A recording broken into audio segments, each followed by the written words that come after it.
საქართველოს სტრატეგიული ანალიზის ცენტრის თანადამფუძნებელი გიორგი რუხაძე, მადლობა გიორგი. და პირველი გასული კვირის და არა მარტო ჩემი აზრით ყველაზე მნიშვნელოვანი მოვლენა უკავშირდება ჩემთვისაც კი სიმართლე გითხრა სრულიად მოულოდნელ განცხადებას თავისი სიხისტით ევროპარლამენტისას. სადაც პირდაპირ წერია, რომ ევროპარლამენტი არ აღიარებს ქართულ ოცნებას, როგორც საქართველოს მმართველ ძალას და სანამ ქართული ოცნება არის ხელისუფლებაში, ქვეყანას საქართველოს ევროკავშირის პარტნიორ და კანდიდატ ქვეყანას ევროკავშირის წევრობის მიმართულებით რაიმე პროგრესი არ უწერია. მე ვთვლი, რომ ეს არის დრამატული მნიშვნელობის უსერიოზულესი პოლიტიკური განაცხადი, თუ ეს შეიძლება ადრე გაკეთებულ განცხადებებსა თუ გადაწყვეტილებათა უბრალოდ ჩამონათვალში შეიძლება შევიყვანოთ. რას უქადის ეს ქვეყანას? კეთილი, მოგესალმები გიორგი, ტელემაყურებელს მივესალმები. დაგეთანხმები, რომ ნამდვილად ძალიან მნიშვნელოვანი განცხადება საეტაპო.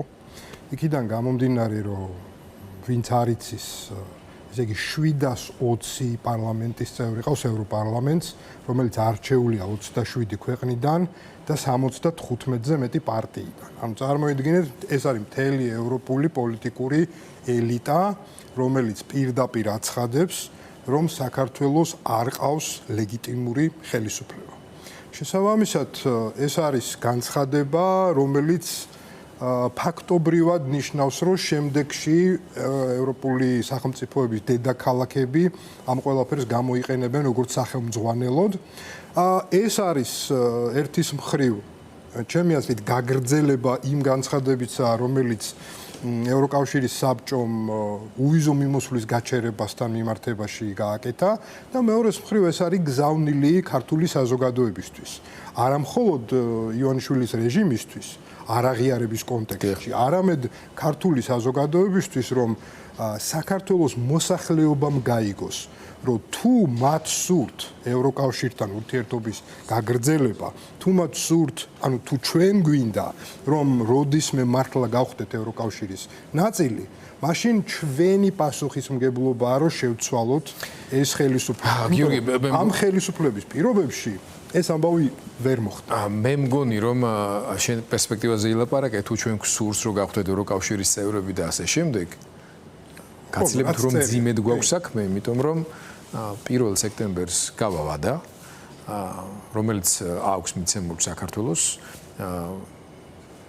უვიზო მიმოსვლასთან დაკავშირებით გადაწყვეტილების გადახედვის თვალსაჩინო. შორის ბევრი მწერს კიდე საინტერესებს, იციან რა, რომ შენ კარგად იცნობ ევროპული სტრუქტურების მუშაობის სპეციფიკასაც, ის რომ ქართულ ოცნებას არაფერი უგავს საიმისოდ, რომ რაიმე შემხედრი ნაბიჯები გადადგას, მათ არგუმენტებზეც მინდა მოგვიანებით მოვასრულოთ საუბარი, მაგრამ დიდი ალბათობით სურათი არ შეიცვლება უკეთესობისკენ, მე პირადად პროგნოზირებ, რომ კიდევ უფრო მეტად დამძიმდება, იმიტომ რომ ის რაღაც გაურკვეველი კომისიის დასკვნა გამოქვეყნდება, დარწმუნებული ვარ იმის საფუძველზე პოლიტიკური ლიდერებისა და ფიგურების მიმართ ბრალდებებიც დამძიმდება და კიდევ ბევრი სხვა ჩვენს ფანტაზიას რომ ცდება ისეთი გადაწყვეტილებები შეიძლება მიიღონ.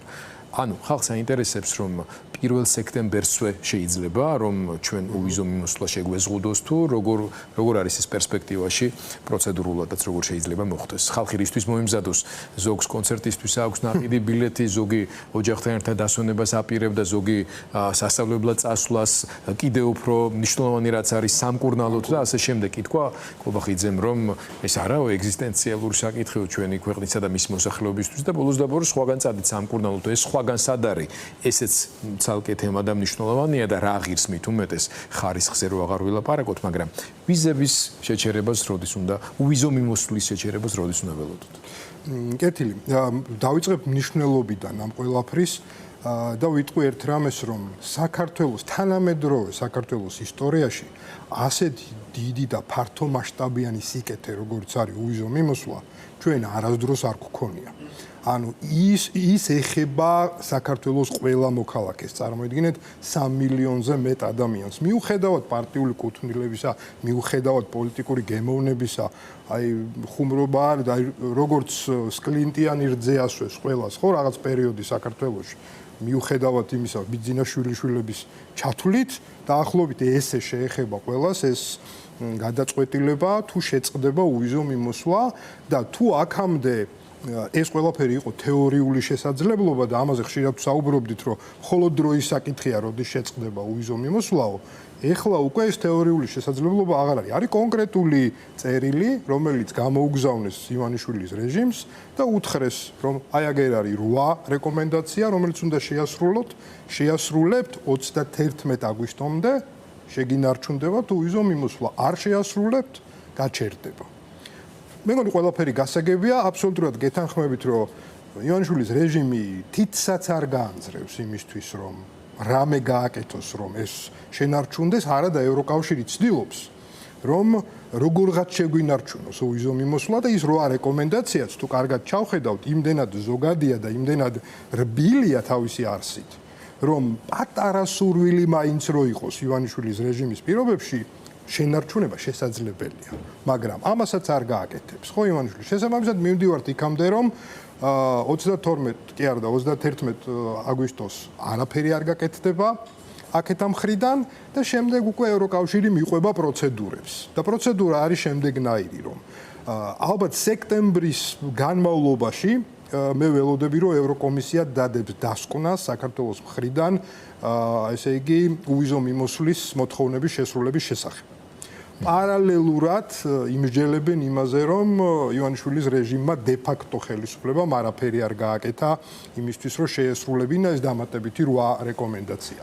შემდეგ აი ამ დასკვნის საფუძველზე ევროპული საბჭო ნებისმიერ დონეზე შეიძლება ეს საგარეო საქმეთა მინისტრების დონა იყოს, შეიძლება სოფლის მეურნეობის მინისტრების, არანაირი მნიშვნელობა არ აქვს, ნებისმიერი პირველივე საბჭო, რომელიც შეიკრიბება ამ დასკვნის შემდეგ, გადაწყვეტს ამ საკითხს. და ეს საკითხი წყდება არა კონსენსუსით, როგორც მაგალითად სანქციების საკითხი, რომელიც ჯერჯერობით მაინც ვერ გადაწყდა სამწუხაროდ.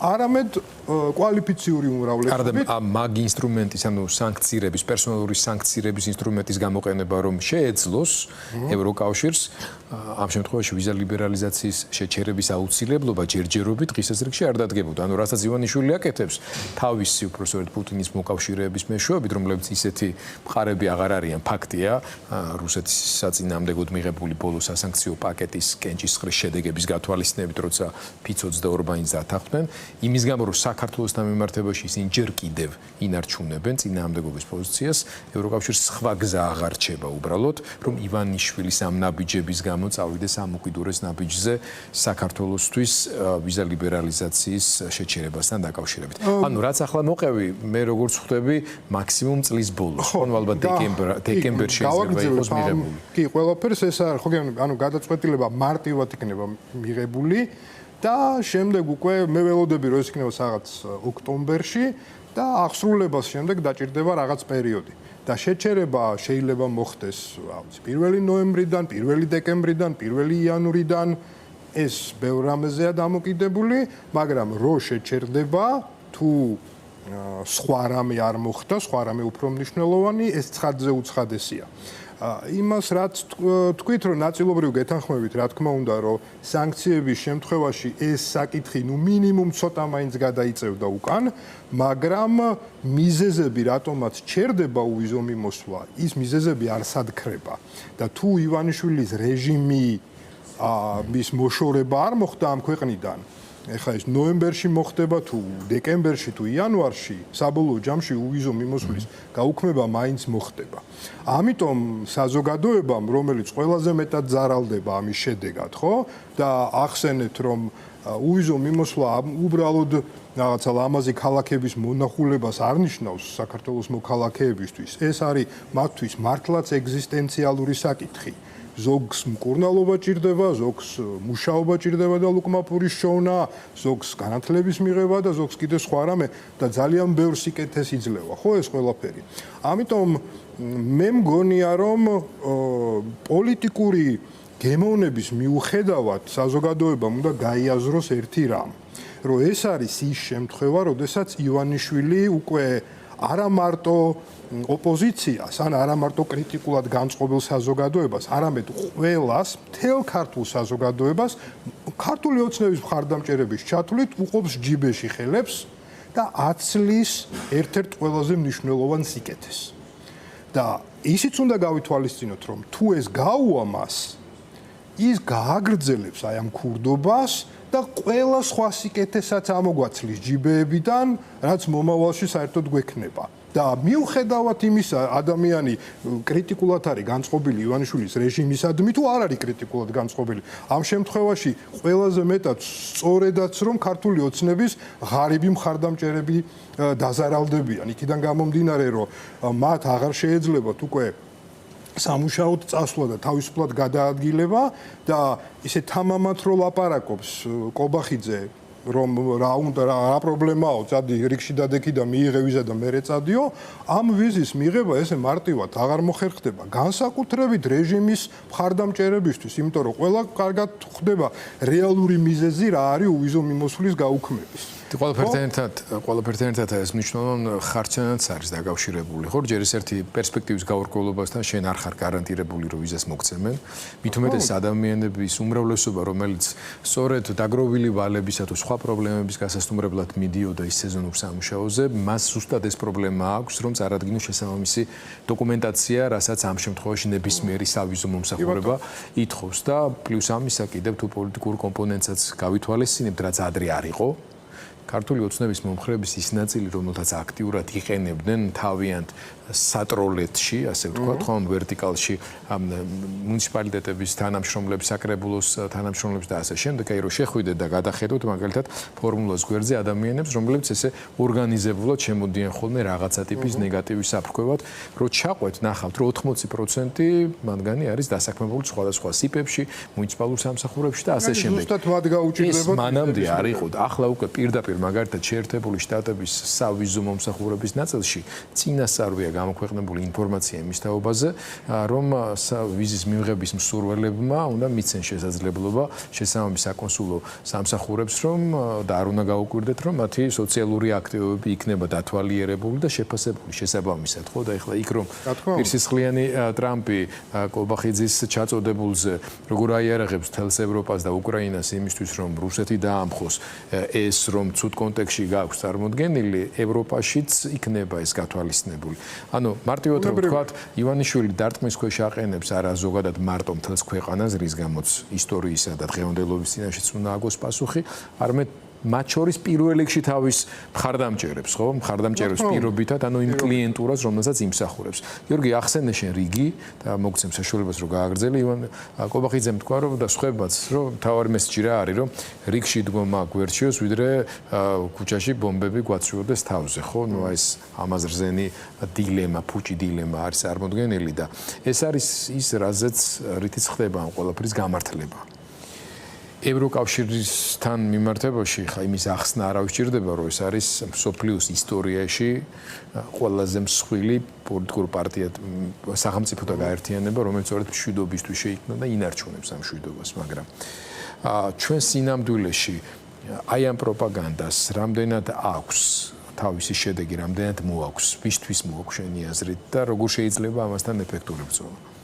ხო, ეფექტურ ბრძოლას აქვე ამ ეთერშივე დავიწყებ და დავიწყებ იქიდან, რომ რა თქმა უნდა ეს არის სრული სისულელე და ბოდვა და მშვიდობისა და უვიზო მიმოსვლის ერთმანეთთან დაკავშირება, ანუ ოჯახური ღირებულებების და უვიზო მიმოსვლის არის სრული სისულელე. ხო, იქიდან გამომდინარეც, რომ არ დაგვაუწყდეს უვიზო მიმოსვლა გვაქვს უკვე 8 წელია.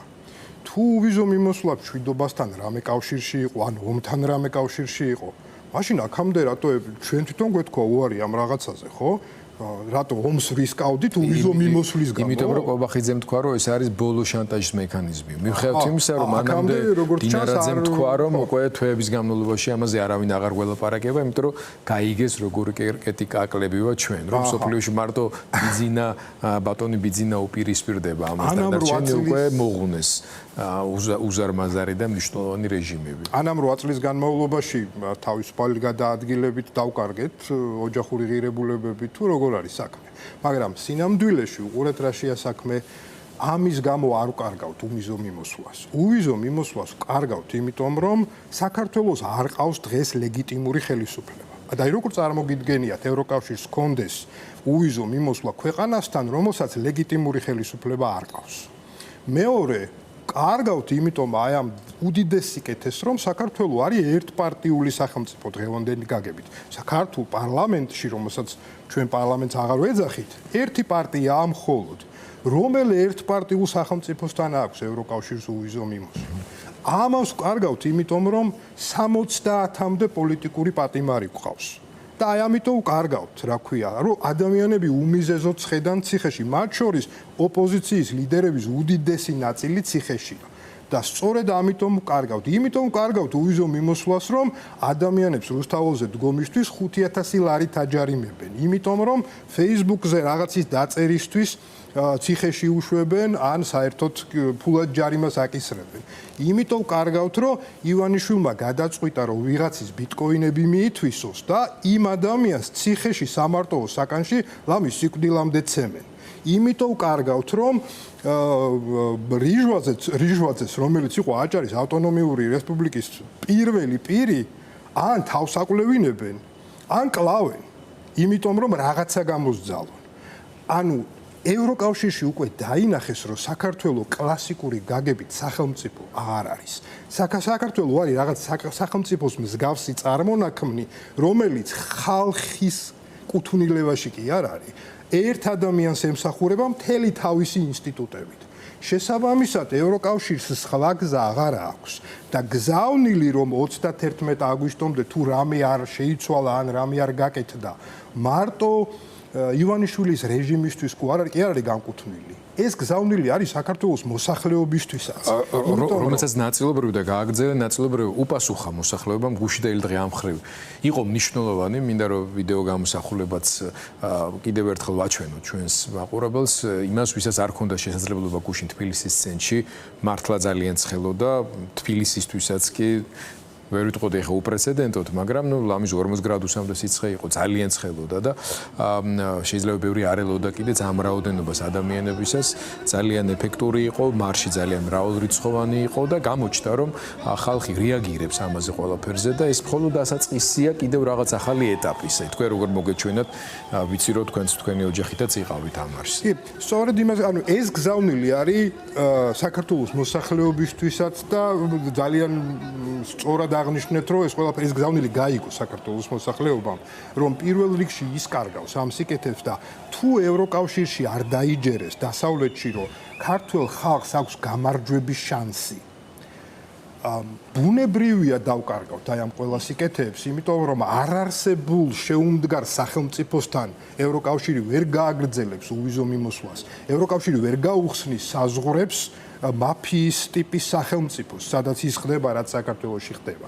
შესაბამისად, მოკლევადიან პერსპექტივაში თუ რამე გადაარჩევს უვიზო მიმოსვლას, ეს არის ხალხის აქტიურობა ქუჩაში. საზოგადოებამ უნდა დაანახოს ბრიუსელსაც, ბერლინსაც და ყველა ევროპის დედაქალაქს, რომ ჩვენ ვართ აქტიურები, ჩვენ ძალგვიც დავიცვათ ჩვენი სიკეთეები და ჩვენ ასე ვთქვათ, ვიბრძოლებთ ბოლომდე ყველა შესაძლო საშუალებით იმისთვის, რომ ხელიდან არ გაუშვათ ევროპული პერსპექტივა. ეს მათ თავიდან უნდა დაინახონ იმისათვის, რომ მინიმუმ მოკლევადიან პერსპექტივაში ჩვენ კიდე მეტი, ანუ კიდე ასე ვთქვათ, ფორა მოგცენ, არ გაგვიუქმონ რაღაცა, მაგრამ ეს არ იქნება საკმარისი.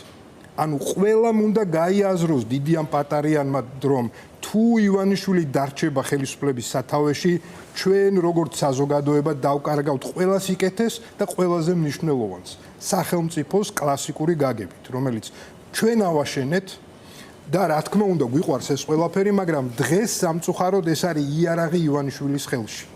და ჩვენ ძალიან მიმძიმს ამაზე საუბარი, მაგრამ ჩვენ უნდა დავიწყოთ იმაზე ფიქრი, რომ ის ბერკეტები, რომელიც მას ხელში უჭირავს სახელმწიფო ინსტიტუტების სახით, ჩვენ მაქსიმალურად უნდა გავაკეთოთ ყველაფერი იმისთვის, რომ ეს ინსტიტუტები ან ხელიდან გამოგვლიჯოთ, ან დავანგრიოთ იმისათვის, რომ ვეღარ გააკეთოს. იმიტომ რომ დანგრევა მაინც მოგვიწევს. უყურეთ, ის სასამართლო, ის მოსამართლეები, რომლებიც ახალგაზრდა ადამიანებს სულტყუილად 5 და 7 წლით ციხეში უშვებენ, ის სასამართლო საქართველოს ევროკავშირში ვერ შეიყვანს. მზია ამაღლებელს 4 და 7 წლამდე. იგივე, რა თქმა უნდა, ის პროკურატურა, რომელიც დგას ძალადობაზე, ის საქართველოს არ გამოადგება წინსვლისთვის, იმიტომ რომ დასანგრევია ეს ყველაფერი. ის პოლიცია, რომელიც ასე ძალადობს საკუთარ მოსახლეობაზე, ის ვეღარ დარჩება ინფორმით როგორც არის და ასე გრძელდება ყველა სტრუქტურაზე, იმიტომ რომ ივანიშვილმა გარყვნა რეალურად და გადააგვარა ყველა სახელმწიფო ინსტიტუტი